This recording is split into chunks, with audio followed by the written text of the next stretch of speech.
आज की तारीख में मुख्यमंत्री जी की छत्रोछाया में जितने भी निर्माण कार्य हो रहे हैं वो संभवतः साल भर भी नहीं टिकने वाले। इतने घटिया सामान का इस्तेमाल उसमें किया जा रहा है। और किस तरीके से मुख्यमंत्री जी उस दिन वादा करके गए कि 1 महीने के भीतर हम इसको ठीक करा देंगे। ये 1 महीने में होने वाला काम है।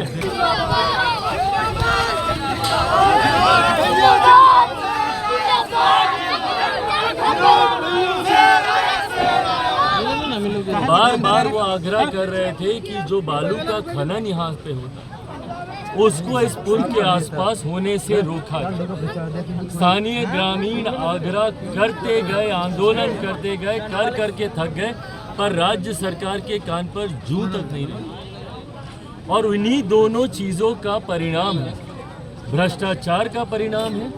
और जिस तरीके से अवैध बालू खनन को जो स्थानीय प्रशासन के संरक्षण में बिहार के हर जिले में पनप रहा है, उसका परिणाम है कि आज पुल इस तरीके से क्षतिग्रस्त हो। अगर उस खनन को होने से रोका जाता तो संभवतः फिर भी उस पिलर को कुछ बल मिलता।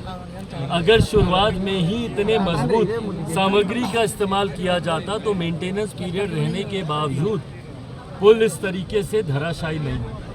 ये दर्शाता है कि किस तरीके से मुख्यमंत्री नीतीश कुमार जी के शासन में लोगों की जान के साथ खिलवाड़ किया जा रहा है। इंफ्रास्ट्रक्चर डेवलपमेंट के नाम पे इस तरीके का इंफ्रास्ट्रक्चर तैयार किया जा रहा है। जो कई ऐसी सड़कें हैं, आप जाइएगा, एक बरसात नहीं होती कि सड़कों में गड्ढे आ जाते।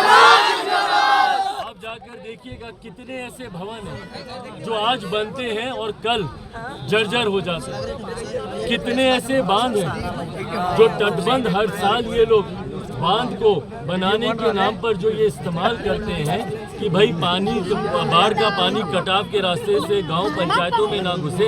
हर साल हजारों करोड़ रुपए की राशि उस तटबंध के निर्माण में इस्तेमाल की जाती है और एक बाढ़ के पानी में वो तटबंध टूट जाता है। तो इंफ्रास्ट्रक्चर के नाम पे अनेकों ऐसे उदाहरण हैं जो मुख्यमंत्री जी की नाक के नीचे भ्रष्टाचार की देन चढ़ रहे हैं और मुख्यमंत्री उसको सुनना तक जरूरी नहीं समझता। इसीलिए मुख्यमंत्री जी जब यहाँ पर आए थे अपने एक प्रिय मंत्री के साथ, उनका विरोध इसीलिए हुआ क्योंकि जनता को इस बात का आक्रोश है कि जब बार बार जनता आपको इस बात के बारे में कह रही है कि भैया आप अवैध बालू खनन को आप रुकवाइए, जब बार बार हम आपसे इस बात का हम आग्रह करते हैं कि कोई भी निर्माण कार्य हो रहा है तो उसकी गुणवत्ता पे ध्यान दिया जाए, तभी ना निर्माणाधीन पुल किस तरीके से धराशायी होते हैं। क्यों? क्योंकि इसकी गुणवत्ता पे ध्यान नहीं दिया जाता। ये तो फिर भी इतने साल ये पुल चल गया, पर आज की तारीख में मुख्यमंत्री जी की छत्रोछाया में जितने भी निर्माण कार्य हो रहे हैं वो संभवतः साल भर भी नहीं टिकने वाले। इतने घटिया सामान का इस्तेमाल उसमें किया जा रहा है। और किस तरीके से मुख्यमंत्री जी उस दिन वादा करके गए कि 1 महीने के भीतर हम इसको ठीक करा देंगे। ये 1 महीने में होने वाला काम है और 1 महीने में करवाइएगा तो फिर 6 महीने में ये धराशायी आपको मिलेगी। ये ऐसे कार्य हैं जिसको पूरा ध्यान और पूरा समय देके करवाना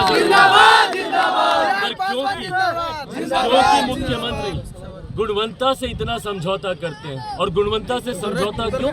क्योंकि वहीं पे भ्रष्टाचार के दरवाजे खुलते हैं। अब जब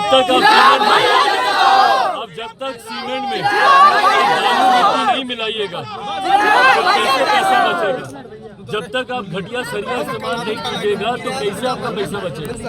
और इन्हीं सब चीज़ों में मुख्यमंत्री भ्रष्टाचार को पनपते दे देते हैं। और इसीलिए जब वो बोलते हैं कि 1 महीने में क्या भैया आप इसको 10 दिन में आप खड़ा कर दीजिएगा। भाई जब भ्रष्टाचार के तरीके से ही खड़ा करना और चुनाव भर तक ही आपको खड़ा करके रखना है, उसके बाद लोग जिए ही हमारे, आपको उससे फर्क नहीं पड़ता। तो ये तमाम उदाहरण दर्शाते हैं कि इन्हीं की वजह से आज बिहार का इंफ्रास्ट्रक्चर देश में नहीं दुनिया में, अभी कुछ दिन पहले हम ऑस्ट्रेलिया में थे, किस तरीके से बिहारी वहाँ पे शर्मिंदा होता है। क्यों?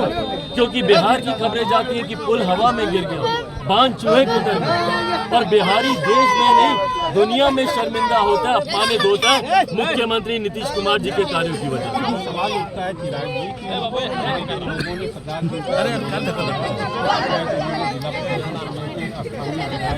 परफेक्शन IAS UPSE और BPSC फाउंडेशन क्लासेस के लिए समर्पित संस्थान। यहाँ आपको UPSE selected and interview appeared faculties द्वारा गाइड किया जाता है। Separate batches for Hindi and English medium. 65वीं और 64वीं BPSC एग्जाम में 69 और 107 रिजल्ट्स एवं 66वीं BPSC एग्जाम में 131 रिजल्ट्स हासिल किया है परफेक्शन IAS टीम ने। परफेक्शन IAS, कुमार टार, बोरिंग रोड, पटना।